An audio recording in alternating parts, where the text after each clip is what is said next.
want to. Hello. And welcome to Ask the Co-Pampers. We're acting crazy today. This is what a long, relaxing break will do to you. It will throw your schedule upside down and give you so much to laugh and joke about. That's right. We are the Co-Pampers. Right. We are the Co-Pampers, and this is our Oh Snap series. Snap. I told her I can't Oh, snap with my left, and then this. Well, I told her she could do this kind of around the world, but that don't look good coming from me, so I just go snap or something like that. So yes, ladies and gentlemen, so we hope you had a Merry Christmas, and we hope you're looking forward to a Happy New Year. Whoop whoop. And so thank you for watching our show, and be sure to push the like button depending on what platform that you're watching. Like, share, stop, you're laughing at me, okay? Like, share, retweet, repost, comment, so forth and so on. And also be sure to follow our sponsor at the Global. Oh, snap. Drop me like it's hot. I better stop before I snap something. Oh, snap. Stop. These are our Oh Snap shirts that we got from the orthopedic. Let's turn around. Orthopedist. You turn around and I'll just go this way. And so we told them we were going to give them a shout out because we saw these shirts and we thought they were so fun because it's a bone. They got snapped. You know, oh snap. Anyway, okay. All right, we're going to dive in. We've got some questions, and we are calling this the Oh Snap series because we've got a few questions that we're going to dive in this week that we feel like are like oh snap questions. So here's the first one. Hi, Culpeppers. We have a bit of a family squabble. My children's only living grandparent, which is a grandpa, is interested in our oldest son. He plays all sorts of sports, but we find that Grandpa ignores our other two children. Our daughter loves horseback riding, and our other son is in debate, poetry, and writing. Grandpa comes to the oldest 11-year-old's games, but hardly says hello to my two younger children, ages 10 and 9. My 9-year-old son recently spoke up saying that Grandpa isn't interested in him or his sister. We agree about the imbalance and decided to kindly approach Grandpa about the imbalance in our family, and to speak with him about how we could possibly help change the children's narrative. We thought we could pick him up and bring him to our daughter's horseback riding lesson, and also maybe pay for him to have dinner with our grandson so that they could talk and learn more about each other. We were kind in speaking, but wanted to advocate for our children. Instead, Grandpa was furious. He told us he's not interested in being told what to do and is now not speaking to the whole family. He has cut off other family members for months at a time.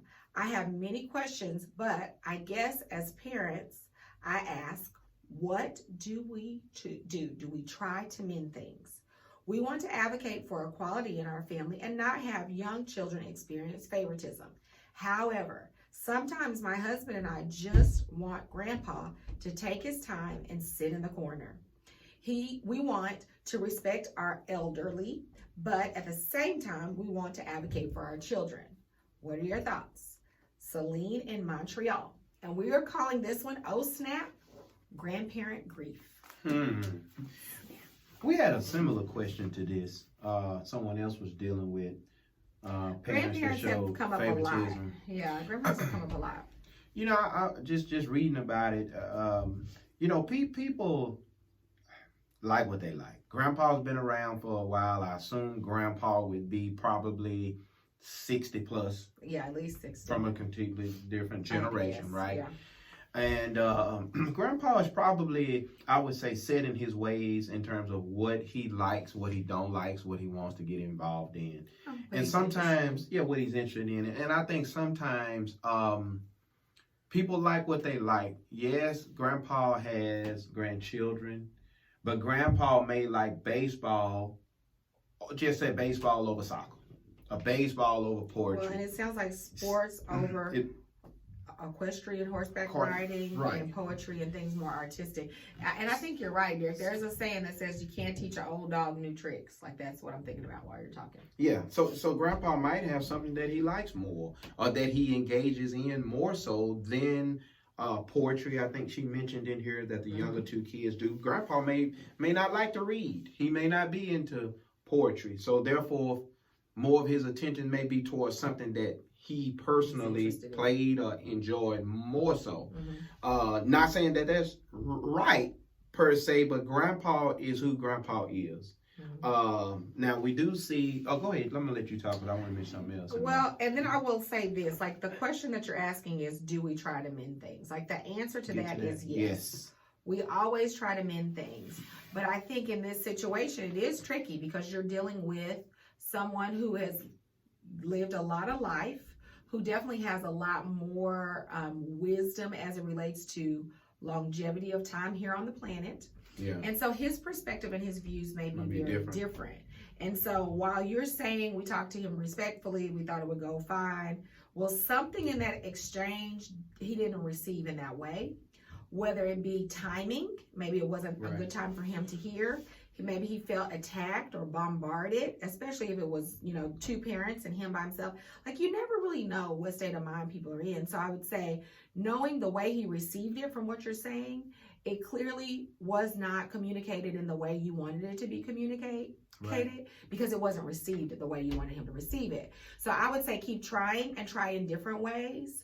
And maybe the kids should be the ones to express what they're feeling instead of you guys advocating for them. It's tricky because I would say also, like, a different side of the same coin is, yes, continue to pursue and press. But I do think, and I know a lot of people are not going to agree with this, number one, you want to protect your children from as much as possible. However, and I say this all the time, you also want them to experience some of the crummier things that they'll experience in life while they're in your home, and you can safely teach them and help them navigate. So this idea of our kids experiencing favoritism, inequality, like, I firmly believe I want them to feel that and know what that feels like and know the anxiety and stress that that brings them, when we can then sit knee to knee, face to face with them and work them through it. My fear is, what things are my kids going to have to face and be exposed to when they're not in our home? Like, the first time they have a really hard, stressful moment and they panic, when they have severe anxiety, like, I don't want those things to happen when they're 3,000 miles from home for the first time. And so giving them, having them in that environment that may show them what favoritism feels like and what it looks like, may be a teachable opportunity for them. That's preparing them and setting them up for something later on down the line in life that you guys can't even foresee. So I just believe that every opportunity, whether it feels good or feels bad, is really an opportunity. Yeah, and I do agree with trying to mend things with Paw, because Paw, I guess, you know, he may have been felt like he was put in a position like, you need to start doing this. And so to tell a person of age what they need to start doing, and this kind of, you know, the way it's communicated. And that may have been how he felt. That may have been, it may not have been the intent, but that may have been the way he took it, especially if he turned his back on the whole family by now. He was something he didn't grasp very well. And maybe it's some trauma he's had. Like, you never know. Like, we have a friend who actually just recently started reading as an 80-year-old man. Like, you know, you never know what people are struggling with and what triggers them. So I would say, do not take it personal as to heart. And I know that that's so hard, but there's clearly something underlying here with him that may be causing him to respond that way. And all you can change and deal with is you and really your household, which includes yourself, your husband, and your kids. Right. So we thank you guys for tuning in. This was a really great question. Don't forget to continue to submit your questions to us at the email address below. Editor@thebabyspot.com. Yeah, at the email below. Like, yeah. Be sure to submit those questions in, and be sure to share the commentary, comment. Follow us on Instagram, Twitter, Facebook, YouTube, whichever platform is your favorite, and share it. We're just trying to, this year we're going to also, I think we need to start giving away some shirts or something. Yeah, we're going to do some fun stuff as the year goes on. Some giveaways. So keep staying tuned, invite a friend, share it, and let's see if we can get some more shirts sent out to some of our friends. And there are some, Derek knows I have like this secret desire to be a t-shirt maker. Like, I come up with all these crazy quotes. Yeah. So like, maybe eventually I'll start making. Give us a thumbs up. I can do it. Give us a thumbs up if you know, you'll be interested in some different giveaways and shirts and stuff like that. Yeah, give us a thumbs up. All right, well, be sure to tune in tomorrow, folks. We'll catch you next time. Bye-bye. No, please.